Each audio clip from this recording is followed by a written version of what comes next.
So before we actually get started on the video, there's a few things I wanted to say.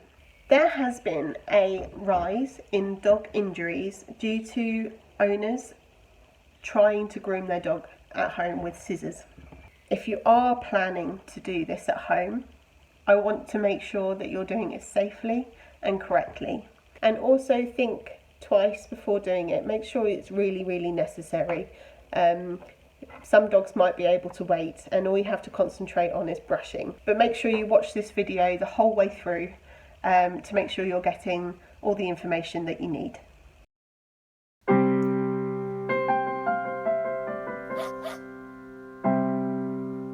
I am going to give you some points. Please, please, please listen to this before you go on to the rest of the video. Right, number one. I'm going to be looking up here because I've got my notes up here. I don't want to forget anything. If your dog is really fidgeting, he's not having any of it, and he's moving and it's coming to look quite dangerous with the scissors, don't do it. I'd much rather you have a hairy dog than one that's potentially going to get an injury. The main thing you really, this is number two, the main thing you really need to focus on throughout the whole grooming process is brushing. There is no point in trimming or cutting any of the dog's hair if your dog's knotty and matted underneath near the skin. You're actually not doing any good at all. You're better to brush and get those. Sorry, I was just got distracted by the look, this little guy here. You'll see, I'll be using him in a minute. Number three, give lots of breaks. You don't have to do this all in one go. You can, don't get to the point where your dog is snapping or is really fidgety or is generally not really enjoying the whole process. So just do it little bits at a time, maybe 3 times a day, even 4, 5, whatever you think is right for your dog. Number 4, have 2 people. You can have one person that's distracting the dog with food or holding the dog in a certain position while the other one brushes. But yeah, 2 people if you can. If you're doing it on a table, on the floor, it's entirely up to you, whatever you think is comfortable for you and your dog. I preferably like doing dogs up on the table.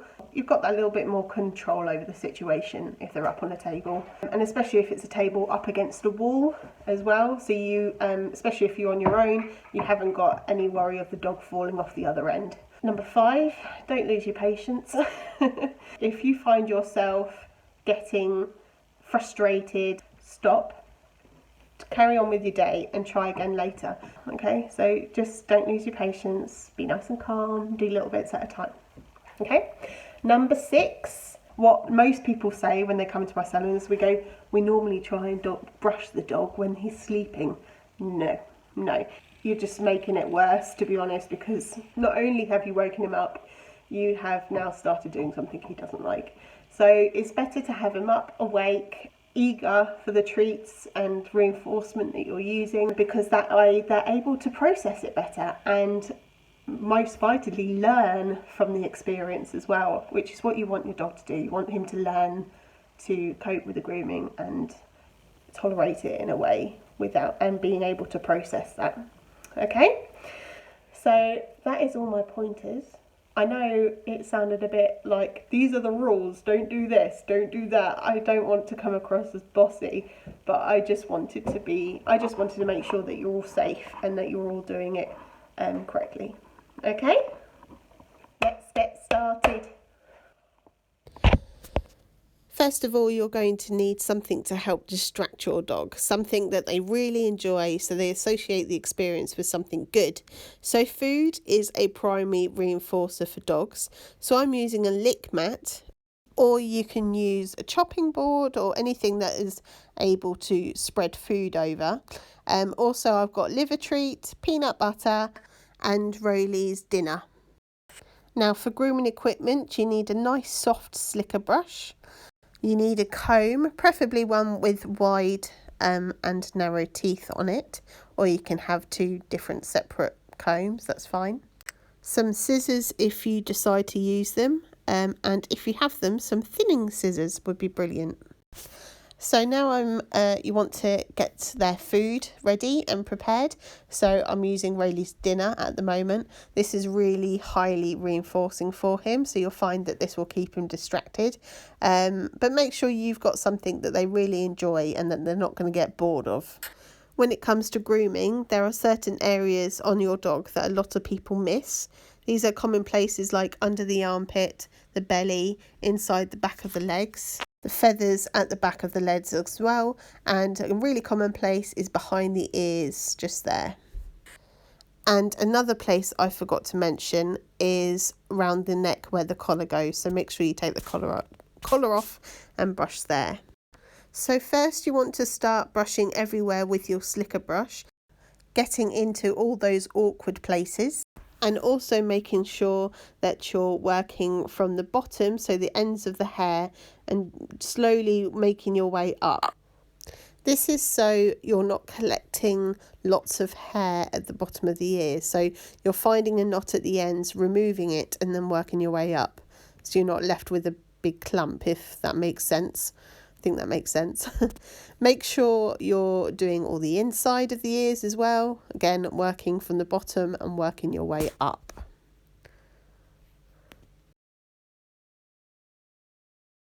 So now you want to do the same process all over again, but with the comb.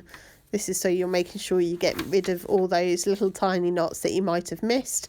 And also the comb is a good way of getting a little bit closer to the skin, because you don't want to build up of mats right next to the skin. And again, not forgetting those awkward places like behind those ears. You can get right inside the armpit with the comb to make sure you've got all those knots out. And you can always feel them with your hands as well. Also, if you need to move your dog, I quite like to lure them with food to avoid pushing them around too much. Of course, you have to use a little force, but be aware of your dog's behaviour and limit the amount of force you can. You can use a treat to lift the dog's head to groom the chest area, or you can hold their head still if they're comfortable with it. But I quite like this method because they enjoy a tasty treat at the same time. Right, we're going to move on to something a little bit different now. So I thought to show some vital things that you need to do, I'm going to use this guy. So me and my doggy Teddy here is going to show you how to groom at home. Okay. So when you're brushing a long coated dog, there's a really good way to make sure you're getting all the knots. So again, I am working from the bottom up and separating the coat so you can see a visible line and hopefully the skin underneath. Now be very gentle when doing this. If you do come across a knot, gently tease it out. Some dogs are okay if you tug a little bit, but others can be a little bit more sensitive, and you should always respect that. So hopefully when you're done, you should be able to slide the comb through the coat nice and easily. Good dog. So now moving on to scissoring. Remember, only do this as a last resort if you feel like you really need to.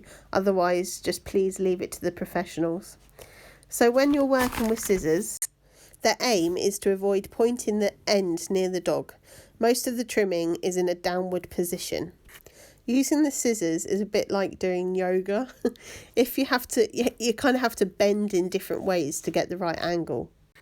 Now with the paws, this is where dogs can be very, very sensitive. So you want to make sure that you use the scissors flat.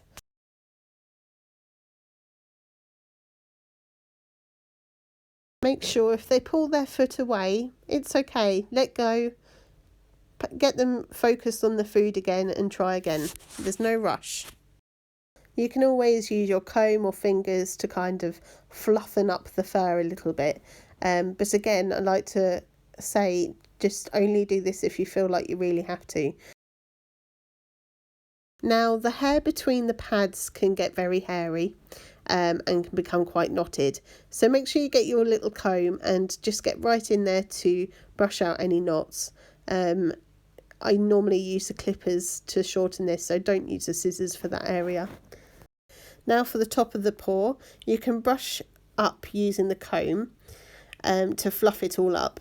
When I'm trimming, you'll see in a minute that notice that I'm using the bottom end of the scissor rather than the tip. Now using one of your fingers, you can pop it between the pads and open it up, and make sure you get a comb in between there, because that also can get knotted. Again, using the bottom part of the scissor. Now, if you had a longer haired dog, you would trim around the foot like so. Pretend Rolly's got long hair. Let's get the teddy out. Here he is. So just like this. As you can see, my scissors are at a slight angle as well to get a nice neat cut. But I'm not worried about it being neat, to be honest. I'm just hoping that you're all safe. Right, so we're going to have a look at the back end now. So Rolly doesn't like this bit. I just don't think he likes me holding his tail or anything. But yeah, you can hold the tail or you can hold underneath. Someone else can hold underneath while distracting and reassuring the dog while you're brushing and trimming. Again, when trimming, downwards, making sure the dog is nice and still before you cut. And again, bending in all different ways to, like, I'm not quite comfortable there, I don't think. So I move, that's it, I move, and I can see what I'm doing now and have a good line, and it's being safe at the same time. I always like to say, always think of moving yourself first rather than moving the dog. Yeah. So now we're going to move on to the ears. Just giving Rolly a nice liver treat at the moment. He's not overly keen with his ears, to be honest. He never has been. But he tolerates it, bless him. So we're going to start off just brushing them out again, making sure all the knots are removed. And again, I like trimming downward. We get a nice neat cut. And also here comes the grooming yoga again.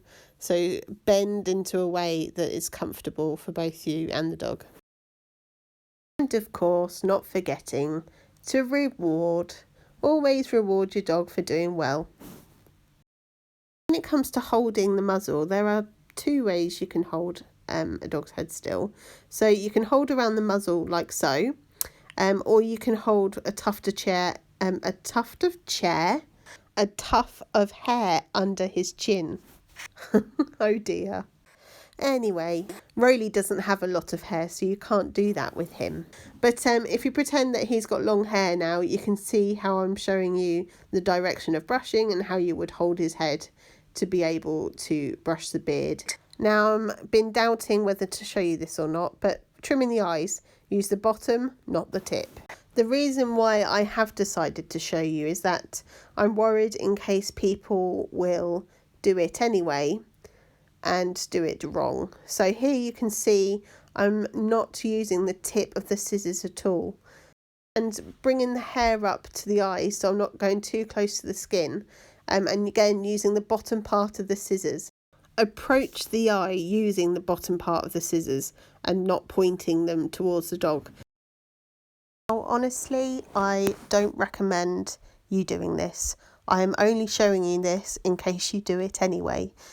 But I do strongly advise for you to wait until your groomer is back once this is all over. The way you can keep the eyes nice and clean is use lukewarm water daily and just brush regularly. That is basically all you need to know. And there's just a few more things you need to do now. And one is like my page, share my page, subscribe to my YouTube channel, and while you're doing all of that, make sure you're doing it at home, because you need to be staying home and keeping the NHS safe as well. So I hope you all enjoyed that. Take care, everyone. Bye.